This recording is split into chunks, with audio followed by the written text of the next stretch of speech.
তো তখন তো আমি তোমাদের বলাই হয়নি যে আমি কোথায় যাচ্ছি। তো এই দেখো, এটা দেখে হয়তো বুঝতে পারছো। তো আজকে হচ্ছে কালীঘাট মন্দিরে এসেছিলাম আজকে একটু পুজো দিতে।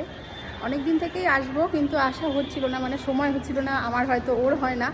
তো সেই কারণে আজকে দেখলাম মিনিও ফাঁকা আছে, আর আমারও তেমন কোনো কাজ ছিল না, আর দিনটাও ভালো, আজকে মঙ্গলবার। তাই ভাবলাম যে দুজনে মিলে বেরিয়ে পড়ি। তো কালকে রাতে ঠিক করলাম, হঠাৎ করে ঠিক করেছি, আর সকালে বেরিয়ে পড়েছি। তো আমাদের পুজো দেওয়া হয়ে গেছে। মন্দির মানে একটায় বন্ধ হয়ে যায়, তো আমাদের আসতে একটু দেরি হয়েছে বলতে অনেকক্ষণ ওয়েট করেছিলাম একজনের জন্য, তো সেই কারণে দেরি হয়েছে।